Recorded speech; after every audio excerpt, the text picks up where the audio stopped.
Retour pour la seconde partie de l'émission Le Monde en 7, seconde partie consacrée au Togo, le Togo où on attend un dialogue qui ne vient toujours pas. Et pendant que le dialogue est en suspens, le pouvoir et l'opposition ont pris d'assaut les rues de Lomé jusque dans le Grand Nord. D'un côté, le pouvoir, les partisans du pouvoir demandent à la classe politique de se retrouver et de dialoguer pour le référendum prochain. L'opposition, quant à elle, exige toujours le retour à la Constitution de 92, le vote des Togolais de la diaspora, ainsi que beaucoup d'autres choses. Alors, entre les deux, quelle sera finalement la position qui va l'emporter sur l'autre? Laurent Lawson, vous suivez également de très près cette actualité. Première question, par rapport à la nouvelle manifestation d'aujourd'hui, c'est cette manifestation qui donne le ton finalement aux manifestations de l'année 2018. Vous pensez qu'on doit toujours être dans la logique de marche sur marche? D'abord, j'appelle cette marche d'aujourd'hui la marche nationale, la marche du 13 janvier, une marche nationale. Sinon, je ne vois pas pourquoi l'UNI, le pouvoir en place, va marcher, malgré que l'opposition des 14, c'est-à-dire le groupe des 14, qui marche depuis 5 mois, et eux aussi, ils rentrent encore dans cette marche. Pour nous, et principalement pour moi, je pense que ça n'a pas, on n'en a pas besoin. C'est un faux, comment appelle-t-on, stratégie. C'est une fausse stratégie. C'est une fausse stratégie, ça, il faut dire la vérité, qui ne peut même pas donner un résultat. Alors, les marches que nous sommes en train d'organiser, ces stratégies ne doivent pas nous amener à un résultat. Ça, il faut dire la vérité. C'est bien de protester. Je disais tout à l'heure, quant au truc du Bénin, que le droit de grève est un droit constitutionnel et après tout un droit humain. Et quand ça ne va pas, l'homme doit protester. Alors, donc, ça ne va pas. Et on est rentré dans une protestation, d'abord, depuis les élections présidentielles, on a toujours protesté. Jusqu'à un moment où l'événement à Tchadam, ou sinon le fléau à Tchadam est arrivé, et maintenant, les marches sont devenues une activité principale de l'opposition des 14. Mais c'est bien. Mais moi, je pense qu'à un moment donné, quand on fait des activités, on s'arrête et puis on quantifie, on regarde, on fait un bilan, on regarde ce qu'on a gagné, ce qu'on a perdu. 20 morts dans ça, je ne sais pas si on est déjà arrivé à 21. Alors, 20, c'est déjà beaucoup. Donc, on peut dire qu'on a un résultat mauvais. Parce que quand nous comptons les 20, leurs familles, tous ceux qui mangent dans la main de tous ceux-là, donc on a mis à genoux un grand peuple. Un grand peuple. Voilà.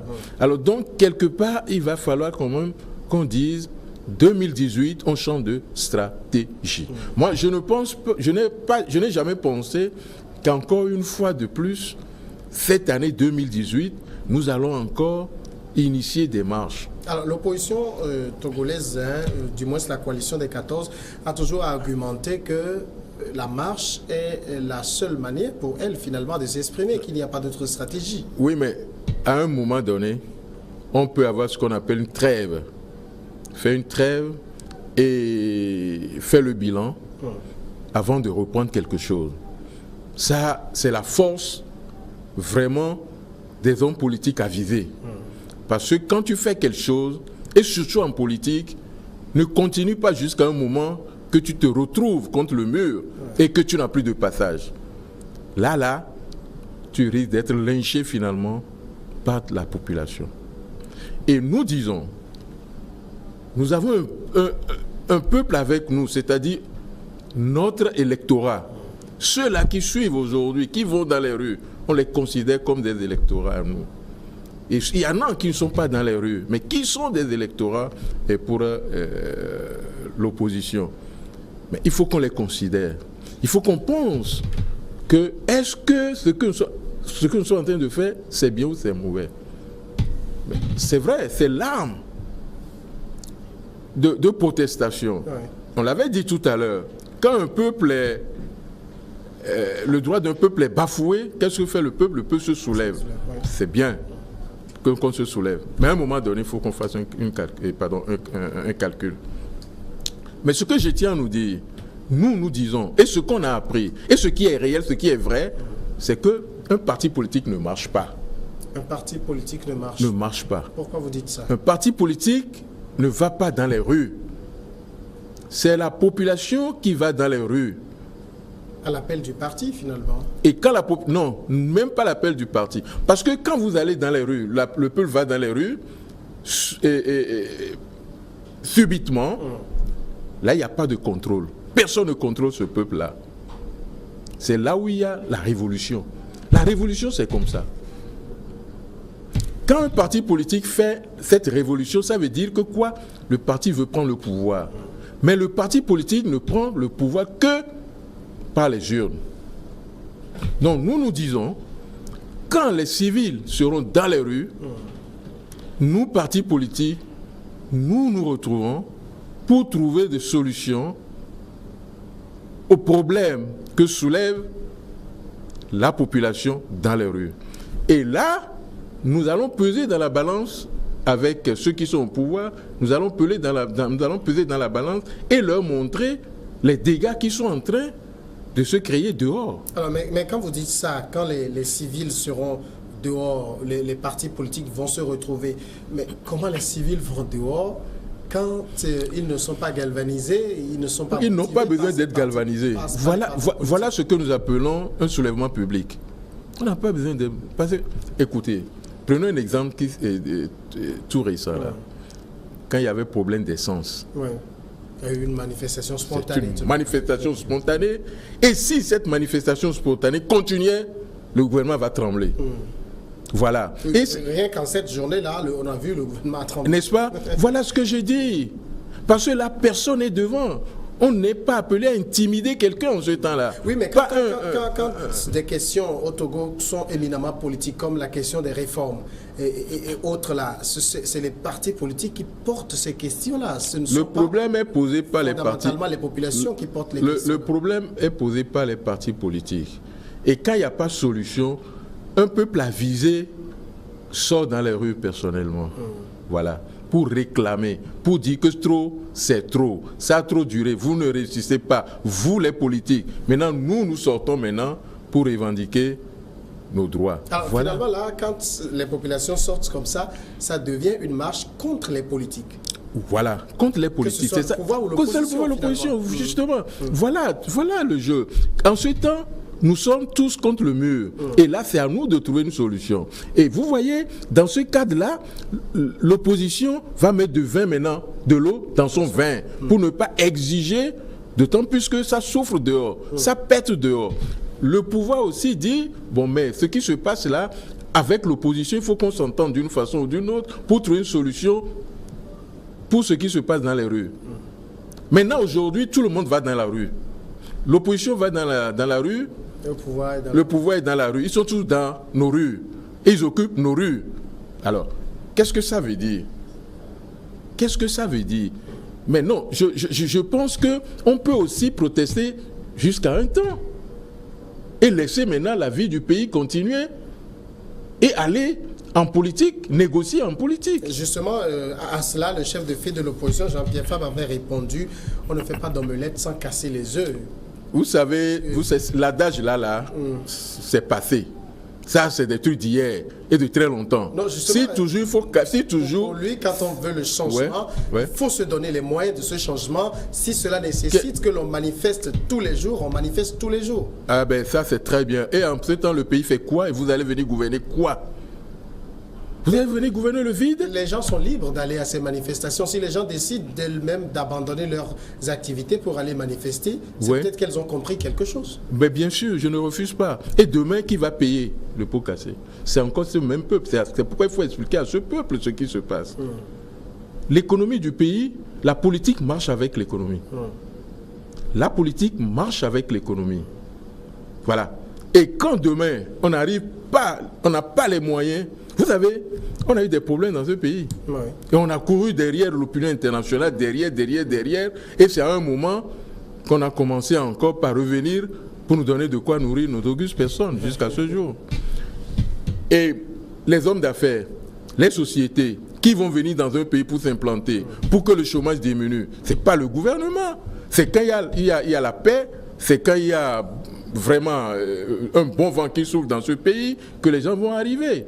Mais aujourd'hui, il y a des gens qui veulent bien venir au Togo. Il y a de cela peut-être 6 mois, ils sont restés à la porte pour regarder comment ça va se passer. Et il y a certains qui sont prêts même de quitter le Togo. Parce que hier, j'ai rencontré, je suis allé dans un magasin, et les gens qui sont en train de travailler là-bas, qui m'ont reconnu, me disent, mais ce que tu as dit, on a vu que c'est la vérité. Nous, on a reçu des écrits qu'on va nous laisser, que ça ne marche pas. Depuis 6 mois, le magasin ne fonctionne pas. Alors, et quand ils seront renvoyés de leur truc là, qu'est-ce qu'ils vont faire? Alors justement, peut-être la stratégie, moi je ne sais pas, mais j'essaie d'imaginer, peut-être la stratégie de l'opposition, c'est d'amener la situation à un point d'insoutenabilité pour que le pouvoir comprenne que si je n'obtempère pas sur les questions de réforme, je risque de me mettre à dos tout le Togo finalement. Vous pensez qu'un pouvoir fait ça? Quel Togo? Ceux qui vont sortir marcher avec ne sont pas des Togolais. Ceux qui vont sortir aujourd'hui pour l'unir ne sont pas des Togolais. Mais ils sont des Togolais. Mais c'est ça le problème. Quand nous parlons de tout le Togo, les Togolais, qu'est-ce que genre de Togolais? Mais ils ont leurs Togolais qui sont avec eux.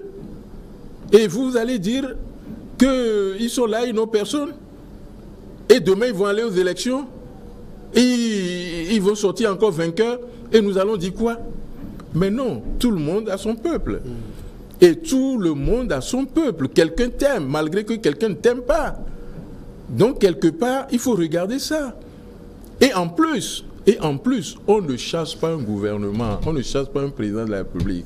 Pourquoi vous dites Je disais tout à l'heure, non, il faut aller... En parlant de la révolution tunisienne. Oui, la révolution, on a vu quand même les conséquences. Par exemple, au Zimbabwe, non, a fait partie. Voilà, c'est pas la même chose. Oui. C'est pas la même chose. C'est pas la même chose. Zimbabwe, c'est déjà réglé d'avance. C'est déjà cuit, tout est préparé, bien sûr. Et l'opinion internationale était pour. Ils ont accepté le départ de ce monsieur. Et ils n'avaient plus de porte de sortie. Mais ici, là, mais non. Il y a d'autres problèmes. Il y a des choses qu'on ne regarde pas. Moi, je dis encore que économiquement, des gens sont investis dans le pays. Le port qui est là-bas, là. Le port qui est là-bas. Que Bolloré a mis de l'argent dans, c'est la France. Oui. Quand on parle de Bolloré, on parle de la France. Bien sûr. Avant qu'il ne vous... sincèrement, disons la vérité. Avant qu'on ne vous accepte comme un dirigeant en Afrique, dans nos pays, on sait ce qui se passe. Personne n'est dupe. On connaît. Et puis Bolloré, avec ces milliards qu'il a déposés là-bas, quelqu'un va venir pour demain lui créer des problèmes. L'aéroport là, que les Chinois ont mis en place, c'est à vous. C'est à vous. Mais il faut qu'on montre au moins un sérieux de nous-mêmes, que nous sommes capables de diriger une nation. Je dis, la révolution est une bonne chose. Même ce que les amis sont en train de faire, j'apprécie. Mais il faut limiter. C'est ce que je dis toujours. Il faut qu'on limite rapidement pour ne pas que demain, ce peuple retourne encore contre nous. Parce que quand il aura vraiment la vraie fin, le peuple va se retourner contre nous. C'est pour ça que quand tu parles que le peuple va se retourner contre le gouvernement, non. Le peuple va se... Parce que nous avons aussi un gouvernement. Quel gouvernement nous avons devant nous? Un gouvernement vraiment bien taciturne. Voilà. Bien taciturne. Sinon, le problème de 19 août ne se poserait pas. puisque le problème de réforme, des réformes constitutionnelles et institutionnelles, se posait depuis des mois, des années. C'est peut-être pas d'aujourd'hui. On aurait pu accepter ça comme on voulait l'accepter tout récemment, avant que le 19 août ne commence. Alors, vous savez, la semaine dernière, à cette même place, il y avait le ministre Christian Trimois qui a dressé un réquisitoire dans lequel il dit si la question des réformes n'est pas encore réglée jusqu'aujourd'hui, c'est l'opposition qui a joué au faux fuyant tout le temps. Le régime est responsable, d'autant plus qu'ils sont majoritaires à l'Assemblée nationale. Oui, c'est justement pour ça qu'il dit que le président a dû prendre ses responsabilités avec le projet de loi qu'il a envoyé. Mais il aurait pu depuis fort longtemps faire ça. Oui, mais il n'avait pas peut-être les 2 tiers requises, par exemple, pour ce projet de loi. Mais il n'avait pas les 2 tiers. Il attendait à ce qu'avec l'opposition, il puisse s'entendre sur... Mais comment ils ont fait alors? Comment ils ont fait finalement? C'est les 2 tiers qui sont passés. C'est les 2 tiers. Et après, qu'est-ce qu'ils ont fait? Non, là, on attend le référendum qui va arriver. Mais justement, on aurait pu faire ça aussi depuis.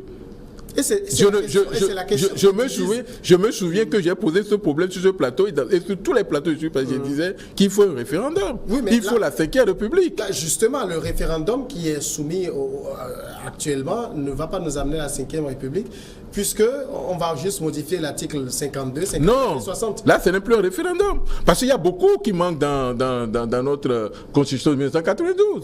Vous savez, la Constitution de 1992, je faisais partie de ceux qui ont fait une propagande contre cette Constitution, de voter contre. Ah bon? Ah oui. Pourquoi? Parce que ça manque beaucoup de choses dans la Constitution. Et en plus, la Constitution était taillée en ce temps-là. Il y a des risques, hein? Non, il y a sincèrement des risques dans cette Constitution. Alors, donc, vous pensez que la revendication principale de l'opposition aujourd'hui, qui est le retour à la Constitution de 92, n'est pas tenable, c'est ça? Non, mais de toutes les façons, je ne suis pas prêt à accepter d'aller derrière. Pourquoi? Il faut toujours aller devant. L'opposition argumente que c'est la Constitution votée par plus de 97% des Togolais en 92. Oui. Des Togolais qui ne maîtrisaient vraiment pas la chose. Parce que je dis, nous sommes des Togolais, nous faisons partie des classes des Togolais qui avaient décidé de voter contre. Et des partis politiques, parce que c'était taillé, nous ont dit, non, faites ça, ne faites pas de propagande contre, allez voter. Mais moi, j'ai voté contre, je nous assure. Parce que il faut sincèrement être clair avec le peuple. Il faut qu'on soit clair avec le peuple. Alors, si nous sommes vraiment clair et conscient aujourd'hui, même si nous ne retournons pas à la Constitution de 1992, on peut avancer dans ce pays. On peut avancer dans ce pays. Vous pensez que le retour à la Constitution de 92 n'est pas la solution? N'est pas la solution. La solution, c'est nous les hommes. Quelle qu'en soit la Constitution de 92 qu'on va revenir dessus, vous savez ce qui s'est passé dans la Constitution de 1992. Allez, prenez voir. Et nous, au PSDT, nous disons qu'une fois que la Constitution, là, elle est incomplète, faisons une autre Constitution pour notre pays, pour que tout le monde puisse vraiment marcher sur cette ligne-là. Les grands pays même reprennent leur constitution. Oui.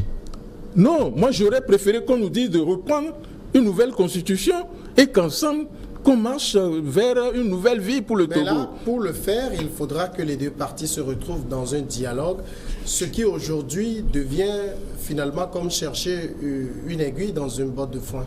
Oui, et c'est ce qui va se passer. Qu'on refuse ou pas, on ira au dialogue. On ira au dialogue. Si on veut que ce pays soit un pays vraiment parmi les pays du monde, il faut qu'on aille au dialogue. Mais quel dialogue? Parce qu'on en a déjà eu 25 qui n'ont pas marché. Vous savez, dialoguer, ça n'a pas de limite. Hein? Oui, mais il faudra qu'à chaque dialogue, on ait une avancée. Là, le Togo, on a l'impression qu'on se retrouve. Dialoguer, dialoguer n'a pas de limite. Dialoguer n'a pas d'âge. Je pense. Mais on dialogue pour dialoguer au Togo. On dialogue pour un résultat. Oui, là, le résultat que certains attendent, ce n'est pas justement ce qu'ils ont. Je suis d'accord. Et je suis pour. Je connais la situation. Mais toutefois, cela ne nous empêche pas d'aller au dialogue. Parce que, même après la guerre, il faut faire quoi? Il faut s'asseoir pour discuter. Vaut mieux que ça ne s'empire pas pour que rapidement, l'année que nous sommes en train de perdre pour le peuple togolais puisse au moins, de façon qu'on récupère ces années perdues. On a déjà perdu des années, des 9 mois de grève qui nous ont amenés vraiment Oui, dans un gouffre total. Sincèrement, il faut qu'on soit sérieux. Alors là, il faut qu'on soit sérieux. Tout le monde parle de dialogue. Depuis 2017, le chef de l'État même l'avait dit qu'il y aura un dialogue avant la fin de l'année 2017. Que nenni, ça n'a jamais été fait. Et là, finalement, quand vous regardez les deux partis, il y a une partie l'opposition, il y a une partie le pouvoir, et on se dit les deux partis sont d'accord qu'on doit dialoguer, mais on ne dialogue pas. À qui la faute? C'est là où je reviens pour dire que l'opposition a raison. L'opposition a raison parce que qui va mener le dialogue? Qui va créer le cadre de dialogue? C'est le gouvernement, c'est l'État. Le gouvernement est en train de le faire. Et en plus, le gouvernement a appelé des partis à des consultations. Et en plus, vous savez, nous avons dans notre pays des gouvernants qui n'ont que derrière la tête comment faire pour jouer leur jeu de façon à mettre les autres contre le mur. Est-ce que ce n'est pas ça la politique? Mais la politique, c'est le bien-être. La politique, c'est vrai un jeu franc et sincère et surtout le bien-être de la population. Est-ce que le gouvernement a cette politique de vouloir donner le bien-être à sa population? Est-ce que, vous savez, aller vers... il y a des villes ici à Lomé qui n'ont pas d'eau potable. Hein? Et nous sommes en 2018. Où est la volonté? Non, sincèrement, où est la volonté? Il y a des quartiers très éloignés qui n'ont pas de centre de santé. Où est la volonté? Et que c'est des personnes libres qui créent des petits coins de centres de santé pour la population à Lomé encore, la capitale du Togo. Non mais, je reviens quand même en opposition maintenant, malgré que je dis à mon groupe d'opposition, méfions-nous, changeons de marche, je tiens à nous dire, nous avons raison. Nous avons raison. Oui, mais est-ce que ce ne sont pas aussi pour toutes ces questions qu'il faudra se retrouver, parler du Togo? Nous voulons vraiment nous retrouver. Alors, qu'est-ce qui cloche alors? Eh bien, c'est une question de méfiance. C'est-à-dire, il n'y a pas la confiance. Il n'y a pas la confiance. Il n'y a pas la confiance. Comment ramener cette confiance-là? L'opposition estime de son côté qu'il faut un médiateur. Oui, c'est là où je pense qu'il faut la confiance. Je tiens à nous dire, j'ai toujours refusé la médiation des étrangers dans ce pays. Car nous avons plein de Togolais qui peuvent quand même mener une médiation. Nous avons eu des prêtres, nos églises ont mené des médiations. Ça n'a pas vraiment marché. Ça n'a pas vraiment marché. Est-ce que vous voyez? Parce que même si les Togolais eux-mêmes refusent de se comprendre, même Dieu est incapable de faire le miracle. Non, Dieu peut faire ce ménage-là. On n'est pas encore jusqu'à ce niveau-là, s'il te plaît, Samuel. Non, de toutes les façons, le dialogue aura lieu. Mais il y a quelque chose de méfiance. Mais il faut que le gouvernement nous rassure. En quoi faisant? Nous rassure. Qu'est-ce que le gouvernement va faire pour vous rassurer? Oui, d'abord, il faut qu'on accepte un médiateur de l'extérieur. Mais attention, pas n'importe quel médiateur de l'extérieur. Parce que nous aussi, nous avons peur. On ne croit pas à ces médiateurs. Alors là, j'ai l'impression que vous attendez à ce que ce soit un saint, un non, c'est pas... Vous avez dit qu'il faut que le gouvernement accepte... Oui, j'arrive là. En même temps, vous dites pas n'importe quel J'arrive là, oui, j'arrive là, Samuel. Vous savez, la CEDEAO a fait ses preuves. L'Union africaine a fait ses preuves. Alors vous voulez qui? L'ONU? Nos chefs d'État africains ont fait leurs preuves. Et j'ai souvent dit, nos chefs d'État, tous les chefs d'État se retrouvent en loge des chefs d'État. Personne ne peut accuser l'autre. Ça, c'est clair. Et personne ne peut dire à l'autre, toi, quitte là, quand même. Tu es fatigué, non? On peut s'amuser en se disant des choses, peut-être autour d'une bouteille de champagne ou des centaines de bouteilles de champagne pour se dire des choses. Mais en réalité, tu ne peux pas. Même ça, les chefs d'État occidentaux ne peuvent pas venir le dire. Justement. Oui. Mais je tiens à nous dire, je ne dis pas dire à quelqu'un de partir. Dis la vérité. C'est-à-dire... C'est pour cela que je demande l'ONU. Quelle est cette vérité? Pour cette fois-ci, je demande l'ONU. Quelle est cette vérité que vous pensez qu'on doit dire au pouvoir? Mais qu'on dise vraiment que ça, tu dois le faire, tu n'as pas fait. Ça, il faut le faire, c'est comme ça. Ça, c'est comme ça. Et l'opposition a raison de demander ça et ça et ça. Parce qu'il ne faut pas regarder le visage de la personne pour dire autre chose. Au même moment, l'opposition doit aussi, l'opposition aussi doit accepter. Et savoir que si telle chose n'a pas été faite, j'ai ma part de responsabilité. C'est pourquoi j'ai toujours critiqué mon opposition. Si mais ils ne sont pas d'accord avec moi, je le fais. Quitte à ce qu'ils me disent tout ce qu'ils veulent. Mais il faut se critiquer. Il faut faire l'autocritique personnelle. Ça, c'est très... Pourquoi nous aussi, on refuse ça et ça et ça et ça? Pourquoi on n'en fait pas avancer les choses? Qu'est-ce que nous voulons au juste? Est-ce que c'est possible d'avoir tout ce que nous demandons?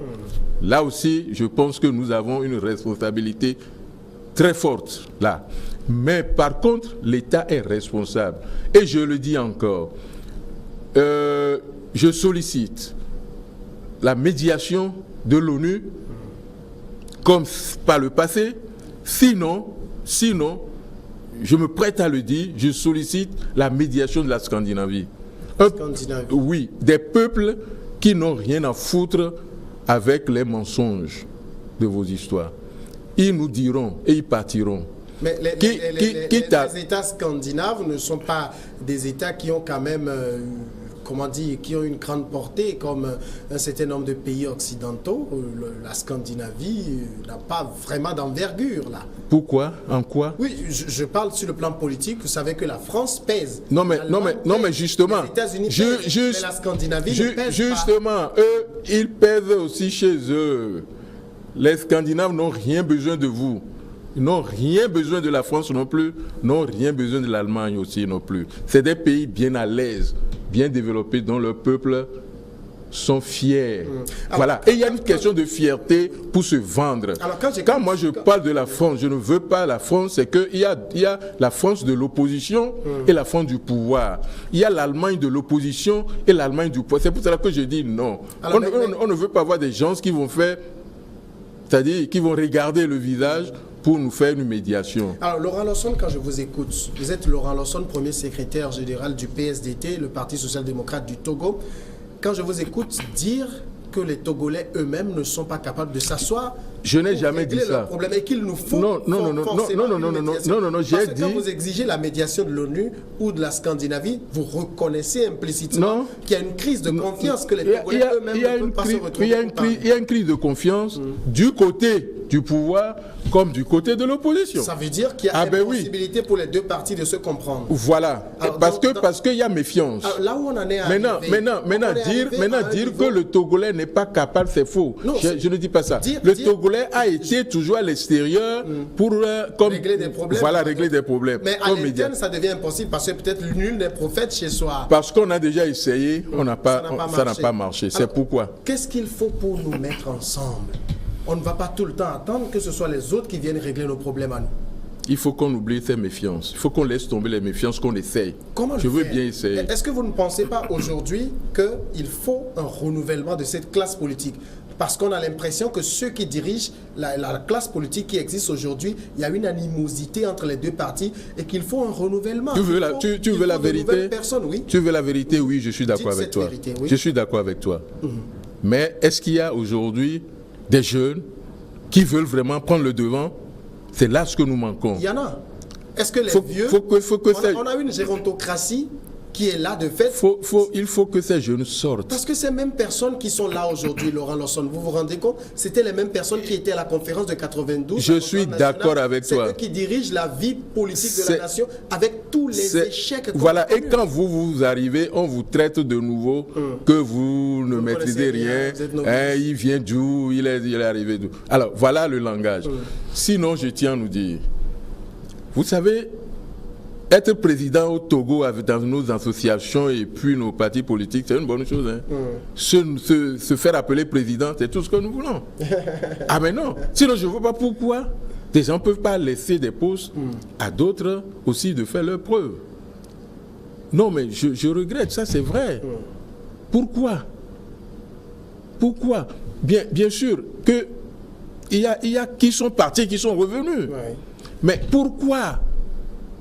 Non, la question elle est là. Et au même moment, on dit on veut faire partie des gens. Pourquoi? Puisque tu m'as posé une question, je veux être franc pour le dire, pour te répondre. Non, nous devons quand même, entre nous, se dire la vérité. Est-ce que dans nos partis, il n'y a pas des gens qui peuvent prendre, c'est-à-dire le devant du parti pour diriger, et il ne faut pas rester derrière et leur tracer la voie? Alors vous voyez, on exige l'alternance au sommet de l'État, mais on ne fait pas l'alternance nous-mêmes. Eh bien là, voilà. On se contredit. On se contredit. Je suis d'accord avec toi. On se contredit. Et c'est pour cela que moi j'appelle les jeunes de rentrer en politique. Sincèrement, je les invite en politique. Je te disais tout au début que déjà à 15 ans, les Suédois rentrent en politique. Et déjà, cette année, nous aurons des élections. Tous les enfants de 15 ans sortiront de leur classe, iront vers les partis politiques pour leur poser leurs problèmes. Les élèves iront discuter avec les partis politiques leurs problèmes. Qu'est-ce que toi, en tant que parti social-démocrate, qu'est-ce que tu veux nous faire? Un schéma qui est merveilleux, mais chez nous, ici, je vous promets même que pour rencontrer le président d'un parti politique, vous devez remplir des... Dommage, si tu veux rencontrer, si tu veux rencontrer Laurent Lawson, on ne remplit pas d'audience. Et beaucoup le savent. En général, c'est ça ici. Voilà, beaucoup le savent et beaucoup le disent. Parce qu'on m'a appris... Ça devient un miracle. Mais bien sûr, c'est difficile de rencontrer nos ministres. Même quand tu n'es pas d'accord avec eux. Une fois que tu n'es pas d'accord, donc on ne veut pas te recevoir. Or, c'est te recevoir et débattre avec toi qui leur donne la chance de comprendre. Moi, j'ai rencontré des ministres dans ce pays, pas mal. Mais je ne peux plus les rencontrer. Mais pour le téléphone, tu les appelles, ils ne décrochent pas. Ou bien ils ne veulent même pas, ils ne te donnent pas la possibilité de les rencontrer parce que tu es opposant. Mais non, quand nous travaillons comme ça, on ne va pas arriver. Ça, c'est une maladie de l'Afrique. C'est une maladie de l'Afrique. Et c'est ça qui freine la politique en Afrique. Moi, j'ai l'impression, et quand j'ai cette impression, je vous soumets cela. Est-ce que ce n'est pas des sujets dont il faut qu'on parle? Parce qu'on a l'impression qu'on se divise sur des choses qui finalement ne représenteront rien. On aura eu des réformes, on aura peut-être l'alternance, mais fondamentalement, rien ne changera. Il y a problème. C'est pour cela que quand tu m'as posé la question, je réponds. Moi, quand on me pose des questions, je réponds. Je n'ai pas la langue de bois. Non, du tout. Sincèrement, je dis, je sais ce que je vis dans ce pays. Voilà. Parce que vous dites des choses qui ne plaisent pas à certains, ou bien parce que, bon, on te connaissait, et un jour, tu as changé, et là, je ne peux plus te rencontrer, on ne peut plus se voir. C'est la politique togolaise. Or, l'opposition a toujours rencontré le pouvoir. Là où je disais, et je te l'ai dit une fois, je ne sais plus si c'est toi, que moi, je suis resté en opposition pendant 8 ans. 2 mandats consécutifs, mais j'ai travaillé avec le pouvoir. Et c'est en cette période que j'étais conseiller du ministre du Commerce à l'international. Et c'est en ce temps que j'ai été président encore des opérateurs économiques où j'ai conduit une délégation ici au Togo à la foire internationale du Togo comme président de la commission. Mais j'étais en opposition. Oui. Nous n'avons pas encore atteint. Oui, je suis opposant en ce temps-là. Et on se rencontre, on discute. C'est ça l'opposition. Vous voyez que chez nous, même quand le chef de file de l'opposition doit rencontrer le président, ça devient tout un cinéma qu'on met tout autour. Oui, alors, bien. Il doit exister une passerelle. Normalement, le chef de file de l'opposition et le président de la République doivent se rencontrer fréquemment pour discuter des problèmes et difficile de ce pays. Depuis le 19 août 2017, où cette situation a commencé, les 2 hommes ne se sont pas encore, du moins pas officiellement, pas à notre connaissance. Alors, on n'est pas dans un pays normal. On n'est pas dans un pays normal. Parce que le président de la République, connaissant la situation, peut inviter le chef de file de l'opposition et discuter avec lui. Mais il faut aussi que le chef de file de l'opposition soit aussi ouvert et discuter avec le président comme il est président de la République et non pas un individu quelconque. Déjà, lui, il exige son départ immédiat. Justement, alors, donc il est difficile qu'on s'entende, qu'on discute. Voilà le problème du Togo. Il faut que la population togolaise, la population de la rue doit comprendre la réalité. Est-ce que vous voyez? Si c'est que le chef de l'État et le président, c'est-à-dire le chef de file de l'opposition, se rencontraient pour discuter des problèmes de ce pays, tout ce qu'on est en train de vivre aujourd'hui, voilà. Donc les deux sont diamétralement opposés. Et difficilement, d'abord, quand vous ne reconnaissez pas le droit à quelqu'un qu'il est président de la République, comment vous voulez le rencontrer, il va vous accepter? D'abord, il y a ça. Un président de la République, quelles qu'en soient les élections que vous contestez, et qu'enfin l'élection est consommée, c'est fini. C'est fini, il faut laisser passer Et maintenant, on commence à penser à l'autre élection. Et en ce temps, maintenant, on discute avec celui-là qui était hier ton adversaire. Et il est toujours ton adversaire, mais discuter avec son adversaire pour avoir un résultat pour un pays. Et c'est pour cela qu'au PSDT, nous disons, mettons l'homme au sein de notre préoccupation. Si c'est que les deux hommes, l'opposition et le pouvoir, mettent effectivement l'intérêt de la population au milieu de leur égoïsme, je pense qu'on aurait pu arriver depuis. Moi, je n'ai pas ce pouvoir. Je ne suis pas le chef de file de l'opposition. Je ne peux pas le faire. Mais si le pouvoir me dit, écoute, je veux débattre avec toi, je veux discuter avec toi, j'irai. J'irai. Parce que je suis Togolais. J'ai le problème de ce pays vraiment sur le cœur. Alors, vous savez quand même, dans ce pays, certains ont bâti leur popularité sur le fait de n'avoir aucune rencontre avec les gens du pouvoir. Est-ce que c'est une popularité, ça? C'est aussi une erreur. Non, du moins, il y a des gens une certaine partie de la population qui pensent que c'est la bonne manière. Mais justement, c'est pourquoi il faut expliquer la population. Si les politiques sont devenus des otages. Justement, il faut expliquer. Très bien, c'est vrai le mot. Mais moi, je ne veux pas être otage d'une population. C'est pour cela que je dis non. Je dis non. Je veux être une opposition constructive. Le PSDT se dit opposition constructive. Voilà. Et non destructive. C'est quand nous pensons que nous sommes pris en piège par la population qu'il nous dit de ne pas aller vers l'autre. Parce que c'est quoi le mot? C'est que il est parti prendre de l'argent, il est parti la nuit, il est vendu et tout ça. Moi, je le dis souvent, on ne peut jamais m'acheter, je coûte trop cher. Alors, Laurent Lançon, nous allons parler d'un autre aspect. L'année 2018 sera quand même une année électorale au Togo. Nous aurons les élections législatives, nous aurons, le gouvernement l'a annoncé, et puis la dernière fois en Conseil des ministres, les dispositions ont commencé par être prises. Nous aurons les élections locales.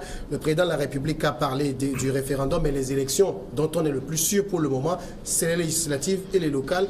Pendant ce temps, au niveau de l'opposition, rien n'a encore commencé. Leur place à la CENI reste toujours vide pendant que la CENI continue par faire son travail. Aucune campagne n'a encore débuté. C'est comme si l'opposition ne va pas participer à cette élection. Est-ce que vous ne craignez pas qu'en juillet prochain, lorsque nous irons aux législatives, UNIR ait encore la part du lion? C'est vraiment un problème. Pour nous, au PSDT, cette situation nous amène vers dans une situation, je ne sais plus, parce que l'adjectif que je vais prononcer, je ne trouve pas. Je ne trouve pas parce que c'est honteux. Je ne trouve pas parce que c'est minable.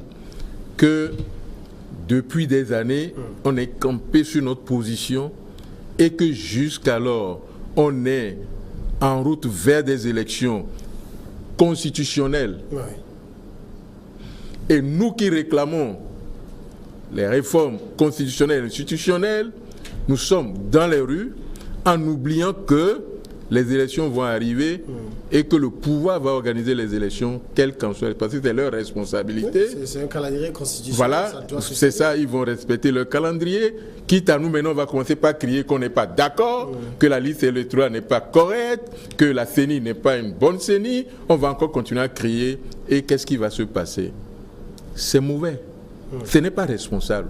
Est-ce que vous avez aujourd'hui votre parti, je ne sais pas, est-ce que votre parti sera présent aux législatives? Nous disons que nous voulons participer à ces élections, communales comme législatives. Est-ce que vous arrivez à faire campagne déjà? Même si c'est 1,5 de candidats, pour te faire rire, nous allons présenter.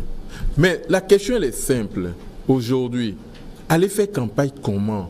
Quand vous êtes lynché, quand vous allez commencer à sortir pour aller faire campagne, où?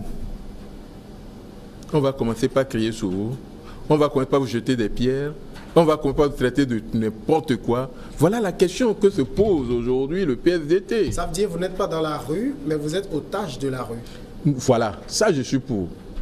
Nous sommes otages vraiment de la rue. Parce que d'abord, qu'est-ce que nous on faisait? Chaque année, on a un programme. Notre programme, c'est d'aller dans les villes, dans les villages, dans les rues, dans les marchés, dans les quartiers où on dresse notre tente, et on a nos pamphlets, on a notre mégaphone, et on a tout ce qu'on a, et on parle à la population. Ce que nous appelons de porte à porte ou bien démarche de proximité. On ne peut plus faire ça. Nous sommes bloqués. Vraiment, nous sommes bloqués. Parce que quand toi, tu continues à faire ça, donc tu es en train de faire quoi? Tu es en train de ramer à compte courant des autres, c'est ça? Voilà, derrière toi. Et ils disent que tu es anti-opposition. Voilà le problème. Mais comment est-ce qu'on va faire? Comment est-ce qu'on va faire? Mais ce qui est sûr, nous sommes déjà échoués. Et notre échec est vraiment honorable. Ah oui. Ah oui. Parce que... Ça veut dire que vous prévoyez déjà que les prochaines législatives de l'opposition va les perdre, c'est ça? Mais qu'est-ce que tu attends de nous? Quand le pouvoir ou l'autre en face de nous est déjà en campagne, mais on a appris tout ce qu'ils font. On est au courant de tout. On n'est pas des étrangers. Nous avons des gens sortis partout qui nous téléphonent, qui nous posent des problèmes, qui nous posent des questions. Et nous, on est ici, on ne fait rien. Mais les élections auront lieu. Voilà le problème. Les élections auront lieu parce que c'est constitutionnel. Alors, quid du dialogue? Pour vous, quand est-ce que vous pensez que les Togolais doivent se retrouver, se parler et en finir avec cette Plus tôt que possible. Plus tôt que possible. Même si on nous dit demain, je pense qu'il faut saisir l'occasion. Mais ce que je demande, qu'on commence par un pré-dialogue. Qu'on se retrouve ensemble. D'ailleurs, si moi je vais faire une proposition concrète, que l'opposition se retrouve d'abord, l'opposition en tant qu'opposition, ceux qui sont au Parlement, les extra-parlementaires et ceux qui pensent qu'ils peuvent aussi participer, dire quelque chose, se retrouvent pour pondre un document de l'opposition. Et avec ça, on va rencontrer maintenant le pouvoir. On n'a pas besoin que tout le monde se présente, même les associations aussi. Comme ça, on sait qu'on est parti avec tout le monde au dos.